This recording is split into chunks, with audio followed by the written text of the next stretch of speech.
안녕하세요. 썰스타그램입니다. 오늘의 사연 시작해 볼게요. 저는 고등학생 시절 첫사랑과 연애에 성공해 대학을 넘어 결혼까지 하게 된 아내가 있습니다. 그리고 그 아내를 소개시켜 준 게 기억도 안 나는 시절부터 친하게 지낸 친구고요. 그 친구와 아내는 중학교 때부터 같은 학원을 다니며 친했고 아내가 친구와 함께 찍은 제 사진을 보고 마음에 든다며 소개시켜달라 했다더군요. 저는 소개 자리에 나온 아내를 보고 첫눈에 반했고요. 저희는 서로의 첫사랑이었어요. 여느 소설에 나오는 사랑 이야기처럼 저희의 연애는 애틋하고 또 애절하기도 했으며 친구처럼 장난을 치고 서로의 모든 부분을 포용하기도 했어요. 아내는 정말 평생을 사랑할 수 있을 것만큼 사랑스러운 사람이었어요. 그 사람을 지키겠다는 마음 하나로 7년 정도의 짧다면 짧고 길다면 긴 결혼 생활을 보냈죠. 그 과정에서 회사에서 권고사직을 당하기도 했고 주식으로 투자를 하다 겨우 모아둔 적금에 비상금, 전세금을 모두 날리기도 했으며 우울증이 겹쳐 자살까지 생각했었어요. 이렇게 위태롭고 힘들었던 삶 속에서도 아내 덕분에 여지껏 살아왔습니다. 아내는 제가 해고당했을 때에는 괜찮다고 당신은 어디서도 인정받고 신임받을 사람이라며 그 회사가 이상한 것이라며 절 위로해 주었고 주식 투자를 실패했을 때는 원래 주식은 길게 보는 것이라며 주식에 넣은 돈은 없는 돈 치자 이야기해 주었어요. 그 말과 함께 아내가 결혼할 때 가져온 비상금 1억을 제게 쥐어주더군요. 당신이 돈 많이 벌어서 10배로 갚으라며 해맑게 웃어주면서요. 아내 몰래 우울증 약을 먹으며 죽고 싶다는 말을 다이어리에 적었을 때 아내는 그 내용을 몰래 보고 그날 이후 매일같이 제가 사랑한다고 당신 덕분에 하루하루가 너무 행복하다고 이야기해줬어요. 초반엔 갑자기 이 사람이 왜 이러지 싶었는데 우울증이 어느 정도 치료되고 본인 입으로 이야기하더라고요. 사실 당신 다이어리 봤다고 죽고 싶을 만큼 힘들었다는 이야기에 자기가 할 수 있는 게 없어 너무 속상했다고요. 그 글을 보고 밤에 절 재운 후 화장실로 가 펑펑 울다 자기가 할 수 있는 유일한 일은 그냥 무작정 절 믿어주는 것뿐이라 생각했고 그래서 매일같이 하루도 빠짐없이 제게 힘을 주는 말을 했다고 하네요. 그 이야기를 듣고 아내에게 너무 미안했어요. 이런 사람을 두고 내가 죽을 생각을 하다니. 아내는 정말 제가 사랑하는 걸 넘어 존경하고 제 삶의 방향의 중심이 되는 사람이었어요.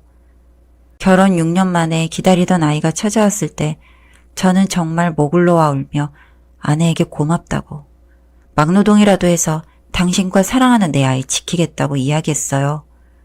임신 사실을 알게 된 날 이후로 다니던 회사를 때려치우고 현장직으로 이직했어요. 현장직은 힘들지만 연봉이 더 높았거든요. 아내는 아이를 낳기 직전까지 일을 했고 육아휴직도 최소한으로 잡았어요. 임시 쪽에 일을 시키는 게 너무 미안했고 출산 후 제대로 쉬지 못하는 아내에게 너무 미안했죠. 아이는 저희 부모님께서 낮에 봐주시고 저녁엔 아내와 제가 아이를 돌봤어요. 밤새 우는 아이에 잠도 못 자고 출근해 교대 근무를 했지만 그러면서도 행복했어요. 사랑하는 사람과 그 사람과의 아이, 넉넉하진 않고 대출이 잔뜩 끼인 집이지만 먹고 살 걱정은 하지 않아도 되고 가끔 외식은 할 수 있는 생활이었으니까요. 하지만 그 생활은 임신 중 출산 후 제대로 쉬지도 못하고 노동하던 아내의 희생으로부터 만들어진 행복이었죠. 그걸 알고 있었기에 만약 행복할 순 없었고 더 열심히 일했어요. 더 열심히 아꼈고요. 그렇게 조금씩 아끼고 모아 마냥 행복한 삶을 살 수 있을 거라 생각했어요. 하지만 그건 제 헛된 기대였을 뿐이었죠. 아내는 이제 돌된 아이를 제 품에 떠넘기곤 이혼을 하자고 이야기했어요. 아내 말로는 그 아이도 제 아이가 맞고 아이 때문에 발 묶이기 싫다네요. 저와 함께한 아이라는 흔적이 너무 싫고 지우고 싶다네요. 아내를 소개시켜준 제 친구와 결혼 전부터 외도 관계였고 저와 결혼한 이유는 제가 돈을 더 잘 벌어서라고 하네요. 그 친구는 집안이 조금 많이 안 좋았어요. 병변한 직장에 취업하지도 못했고요. 그런데 그 친구가 최근 공무원 시험에 합격했고 아내는 공장 노가다 전전하는 돈보단 공무원이 좋을 것 같다며 양육비는 달달이 적당히 보내줄 테니 자기 찾지 말라고. 자기도 좀 행복하고 편하게 살고 싶다 이야기하더라고요. 지금 생각해보면 앞뒤가 안 맞는 말이 많았지만 그 말을 하는 아내의 표정이 정말 너무 차가웠어요. 사실 정말로 저는 결혼 생활 내내 아내를 행복하게 해주지도 못한 건 사실이었어요. 돈을 모아야 한다는 압박감에 아내를 외롭게 입고 필요한 순간에는 늘 없었거든요. 그냥 저 혼자만의 착각이었던 거죠. 행복하고 안정적인 삶과 가정이라 생각했던 모든 게 제 착각이었어요.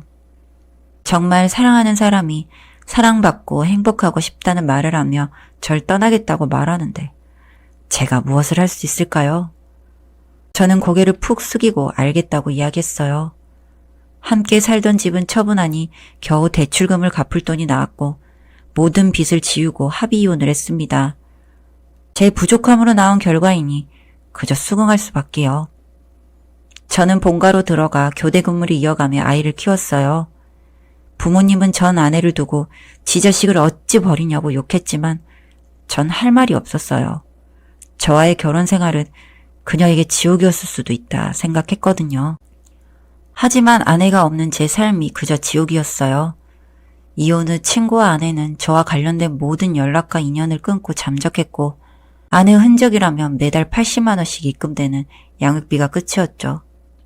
그 무렵 거의 전 재산을 날렸던 주식이 호황을 맞이하여 전 제가 투자했던 돈의 배, 아니 뒷자리에 0이 2개는 붙을 만큼 엄청난 수익을 냈어요. 정말 순식간에 막대한 돈을 벌었지만 함께 기뻐할 아내가 없더군요. 아내와 함께였다면 더 이상 고생 안 해도 된다고 정말 좋아했을 텐데 말이죠. 저는 아내의 계좌에 전에 이야기했던 아내가 준 돈의 10배를 입금했어요. 무슨 일이냐며 연락이라도 올 줄 알았지만 아무런 연락이 없었고 그저 매달 같은 날 80만 원이 입금될 뿐이었죠. 그리고 아내의 유일한 흔적인 아이와 더 많은 시간을 함께하기 위해 다니던 일을 관두고 작은 카페를 오픈했어요. 아내에게 줄 사랑을 모두 아이에게 줬고 부족함 없이 키웠습니다. 주식으로 번 돈은 평생 펑펑 쓸 돈은 아니라도 평생 일하지 않고 적당히 평범하게 써도 남을 돈이었으니 일보단 아이에게 집중했죠. 엄마 없는 외로움, 부족함을 느끼지 않게 하기 위해 아이에게 온 신경을 곤두세워 살았더니 아내와 이혼한 지도 10년이 넘어가더군요. 아내와의 결혼 생활보다 이혼한 지 더 오랜 시간을 보냈어요. 주변에선 다들 제게 묻더라고요. 아내가 밉지 않냐고. 바람펴서 떠난 아내가 뭐가 그리 좋냐고. 아직도 못 잊고 이렇게 앓고 있냐고요. 제게 아내는 그저 집사람, 와이프를 넘어 삶의 이유이자 중심, 방향이었어요. 제 모든 걸 좌지우지한 사람이었죠. 사실 카페를 연 것도 아내가 커피를 좋아해서였어요. 아내가 떠났지만 제 삶은 모두 한 사람을 중심으로 움직였어요. 그리고 아내와 바람을 핀 그 친구에게서 10년 만에 연락이 왔습니다. 복잡한 심정이 들었어요. 그 친구에게 욕이라도 해야 할지, 얼굴이라도 한 대 쳐야 할지, 아무렇지 않게 그냥 인사해야 할지. 정리되지 않은 생각으로 친구를 만나러 갔고 친구는 저를 보자마자 눈물을 터뜨렸어요. 저는 그저 웃으며 남의 부인 뺏어놓고 울긴 왜 우냐고, 내가 네 얼굴이라도 한 대 쳐야 하는 거 아니냐고 힘없는 실소를 지었어요. 친구는 할 말이 있다고 했어요.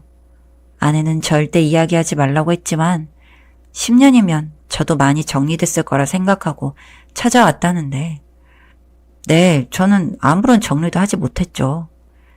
친구는 다 상해버린 제 얼굴을 보고 그 사실을 알고 눈물을 터뜨렸다네요. 그리고 친구는 지난 10년간의 짧은 이야기를 시작했어요. 11년쯤 전 친구에게 아내가 찾아가 부탁을 하나 했다고 합니다. 출산을 한 지 얼마 안 된 아내가 암에 걸렸고 이미 말기였다고 하네요. 정말 흔한 레퍼토리인데 그런 것이 아내에게 일어났다고 했어요. 아내는 임신 전 그 사실을 알고 있었고 아이를 유산하고 치료를 했으면 살 수 있었다고 하네요. 하지만 아이를 포기하지 않았고 치료와 약 없이 고통을 참았고 출산 후에도 1년 동안을 버텼다고 합니다. 거의 기적이었대요. 살아있다는 사실이. 아내가 친구에게 부탁한 내용은 도저히 본인이 견디지 못하게 되면 불륜을 연기해주고 자신이 죽어도 제게 양육비를 매달 일정금에 꼬박꼬박 보내달라는 내용이었어요. 아이가 20살이 되면 보험금을 모두 전해주라는 이야기도 했고요. 그리고 절대 자신이 이런 상황이라는 이야기를 제게 하지 말라고 무릎을 꿇고 부탁했고, 친구는 저와도 오랜 친구이지만 아내와도 오랜 친구였기에 부탁을 들어줄 수밖에 없었다네요. 아내는 저와 이혼 후 1년간의 항암 치료 끝에 결국 세상을 떠났고, 친구는 아내의 주변 사람에게 제게 이 사실을 전하지 않도록 정리했다네요. 오늘이 아내의 기일이자 저희가 이혼한 지 10년째 되는 해라 이번 기일은 저와 함께 챙기고자 제게 이야기를 했다고 합니다. 저는 아무 말도 할 수 없었어요.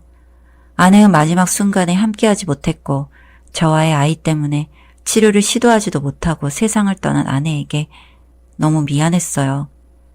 그간의 시간 동안 정말 많은 눈물을 흘리고 더 이상 나올 눈물도 없다 생각했는데 납골당해 있는 아내의 유골함과 사진 앞에서 탈진 직전까지 눈물을 흘렸어요. 그래도 다행이라 생각하는 건 단 한순간도 아내를 원망하지 않았고 아내를 책망하지 않았다는 것. 그 사실 하나만이 절 위로하더군요. 만약 그 시간 동안 아내를 원망했다면 저는 정말 견디지 못했겠죠. 아내에게 미안해서. 하지만 그저 아내를 그리워하고 잊지 못한 상태로 살았기에 그것 하나는 제 삶에서 잘한 일이라 생각했어요.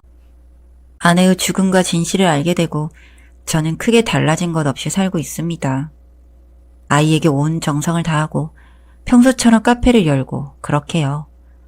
조금 달라졌다면 친구와 가끔 아내 이야기를 하며 술 한잔을 하고 눈물 젖은 밤을 보내거나 장모님과 장인어른을 자주 만나고 처갓집에 자주 들려 인사를 드리고 효도를 하는 정도죠.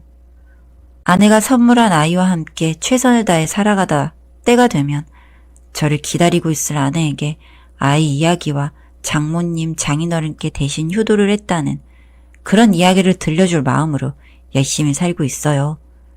사실 하루하루 가슴이 찢어지지만 그래도 아내가 선물해준 삶이라 생각하고 더 열심히 살아갈 거예요.